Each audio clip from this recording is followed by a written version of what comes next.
So there we were in Jerusalem. I had invited one of my favorite people, spent some time with our group to teach from what he knows. And he knows more than anybody, I think, in the world about mitzvot and tzedakah and making the world a better place. His name is Danny Siegel. We spent an hour or so with him at breakfast one morning, and then for the bold, the brave, the few, the daring amongst us, we were up at, what time was it? Early. 5:30 this morning. So much for sleeping in. As he took us on a walk through the neighborhood of Roshavia, where our hotel is located. He inspired us. And two of the people who were inspired the most, Mark and Rachel, are going to speak in a moment about that inspiration. The high holidays are about tikkun, about repair, about repairing ourselves, the way we make our way through the world, about repairing our relationships with others, about repairing things beyond our immediate grasp as well. All of that is called tshuva, which is sometimes called repentance, but really is turning and returning to the path that we were meant to walk. The three pillars of activity in B'chavana are three traditional pillars in Jewish life: Torah, which is learning and intellectual growth and stimulation and engagement; Avodah, prayer and worship and celebration of holidays, joyous celebration and times of mourning as well; and that third one, Tikkun Olam, fixing the world where it is broken. We do that in a couple of ways in B'chavana. We approach the question of social justice through our membership and our activity in United Power for Action and Justice, a Cook County-wide organizing effort that brings together dozens of synagogues, churches, and mosques and members of those communities in working together in Coalition for Justice. And smaller projects that will make smaller differences but significant. But nevertheless, like when we collect food at a holiday or coats when we serve meals at the Uptown Cafe. This coming year there'll be a first. I'll let them tell you about it. I'm happy to invite Davina Rachel Levin and Mark Rangel to teach and to inspire us. Bishvili nivra ha'olam. The world was created for me. Anohi afar ve'efer. I am but dust and ashes. What acts of virtue or acts of restraint have you done to receive the gift of life? An old Jewish legend starts in the beginning. Before the beginning, God's light filled the entire universe. When God decided to create the world, he had to draw some of his light from the universe, so there would be space for the lands, the sea, and the sun. God breathed deep in some of that divine light so there would be room for all things he wanted to create. But what was God to do with the light? With the light of his being that had filled the whole universe? Now that he breathed it in, God put the light in heavenly jars, heavenly vessels that would hold his radiance. And then God began to create the sky, the earth, the dry lands and water, the sun, the shimmering moon, the twinkling stars, the forest, the deserts, the creepy crawly things, the birds in the air, the fish in the sea, and the animals roaming from here to there. Everything was going so well. Creation was shaping up perfectly. God was having a wonderful time. But in the heavens there was trouble. God's light, which he had put in vessels, could not be hidden away, for no vessel could contain the radiance of God's light. The glory of God's splendor was accustomed to filling the universe, not being hidden away in little jars. So it wasn't too long until, with a blazing flash, God's light burst out of the heavenly vessels. The force of the impact caused the jars to shatter into millions of little pieces, and the light itself splattered into billions of little sparks. The broken pieces of the vessels fell to form all the evils that beset the world, the little pieces of anguish that one day had to be collected, repaired, and made whole again. But what happened to the billion shards of light? Each of the little shards of light, the sparks of God, became the soul of human beings. This is what makes the human body into a living, breathing person, a person capable of doing justice, feeling compassion, a tiny piece of God, of God's light that showered the universe. These human souls, man and woman, created in his image, created with a spark of God's light, have a divine task and sacred mission. Each person, then and now, is a partner with God in transforming the universe, picking up the little pieces of the shattered vessels and repairing them, making them and the world whole. Tikkun Olam, repairing the world. If you could press a button that would immediately solve all of the world's problems, everyone in the world would want the privilege of making that happen. Yet due to the enormous amount of effort it requires, most of us give up trying. But what if you can do your own little piece to solve one of the world's problems instead of all of the problems in the world? And what if your neighbor could do his or her little piece to solve another of the problems in the world? What if their neighbor could do the same? And what if you could combine all your efforts and tackle a problem that might be a bit larger than any of you could accomplish on your own? How would all this happen? A wise man who we will speak of in a little while would suggest that it might start with a series of questions. 4 questions, to be exact.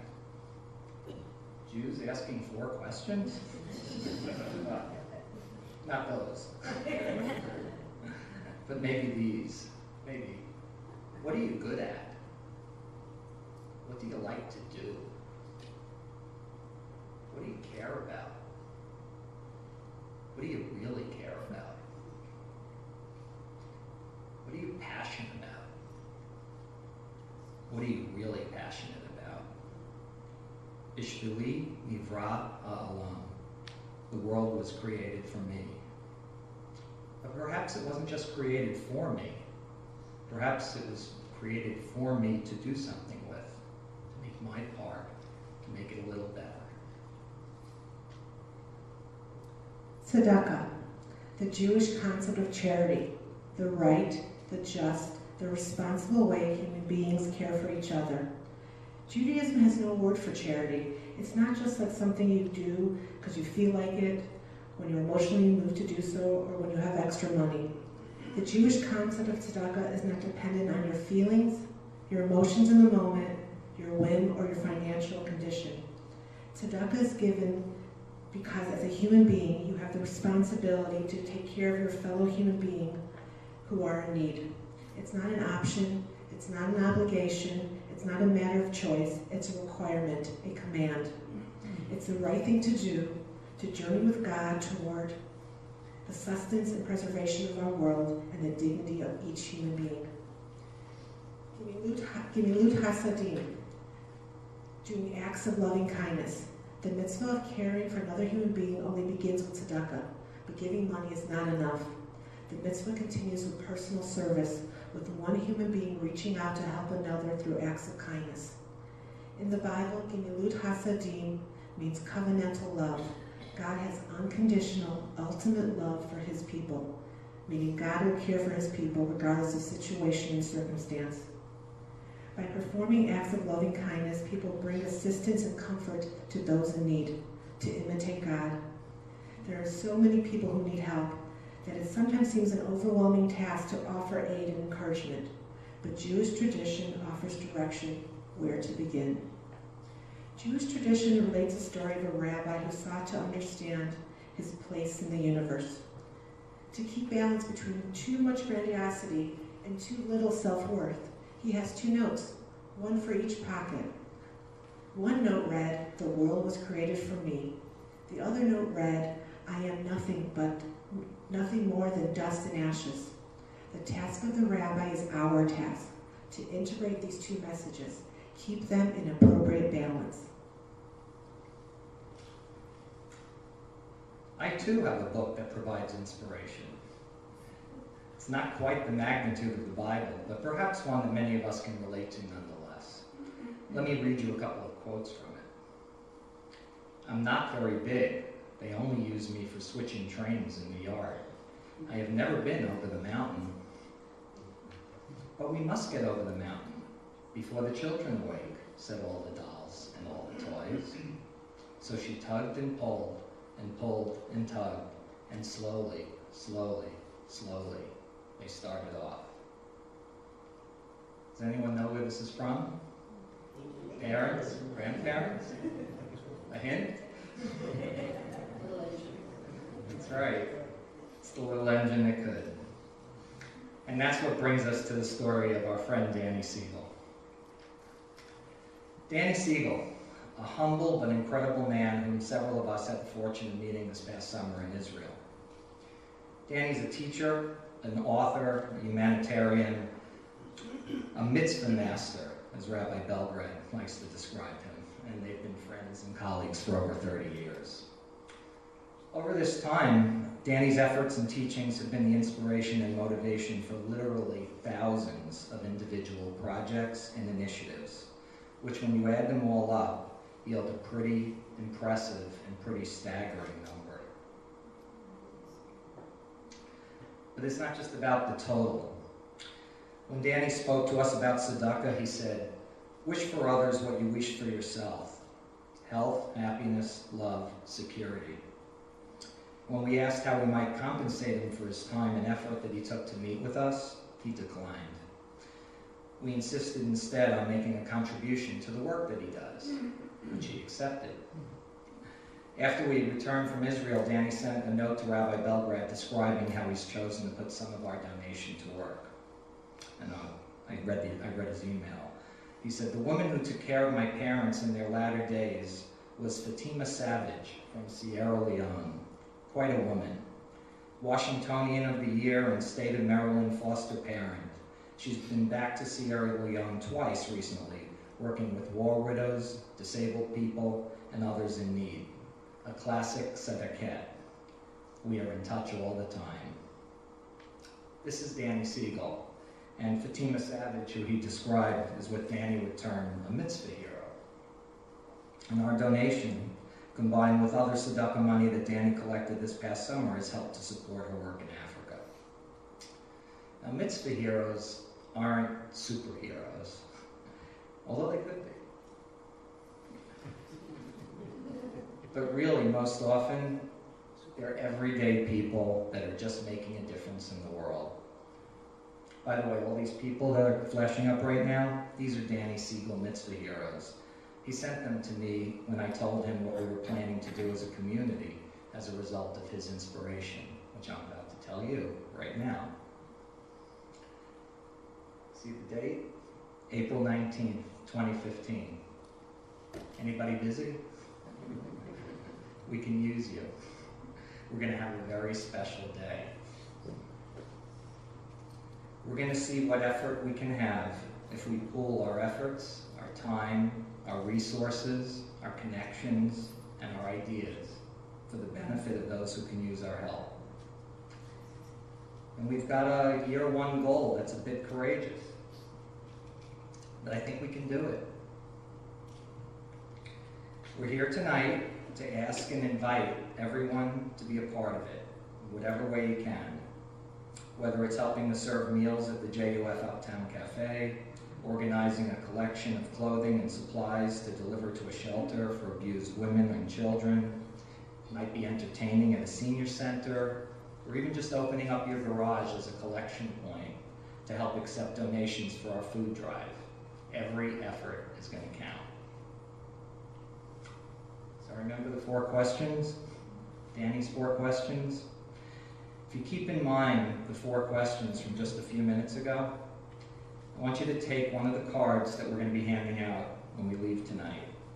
Take an extra for a family member or a friend who's not here, but who you think would like to help out and be a part of this. You can bring it back tomorrow or next week, or you can mail it in. We just like to know if you're interested in participating in whatever way possible, and bring us your ideas so we can all collectively make our mark in our community and in our world. I think we can do this. So I'm asking you, let's do it together. Every person should have 2 pockets. In one, there should be a note that says, "Bishvili nivra ha'olam," the world was created for me. In the second, there should be a note that says, "Anochi afar ve'efir," I am but dust and ashes. One must know how to use them, these pockets, each one in its proper place and right time. We are part of the totality of all that is. as we reflect the universe's greatest outpouring of love and generosity. So when you feel you don't matter, when you feel as if you are just mere dust and ashes, take out that note that says, Bishvili Nivra Ha'olam. Let it kindle within you the passion and compassion to find the mission and the goal of your existence at this place, in this time. When you find it, do it with all your heart, with all your soul, with all your might, for that is how we will save the world. Bishvili nivra ha'olam,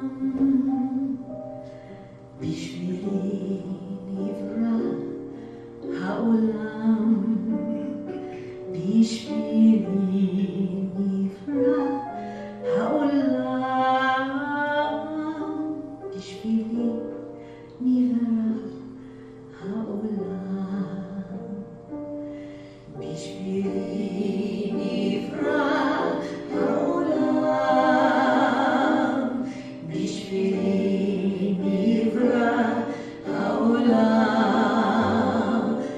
Bishvili nivra ha'olam,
Bishvili nivra ha'olam. Bishvili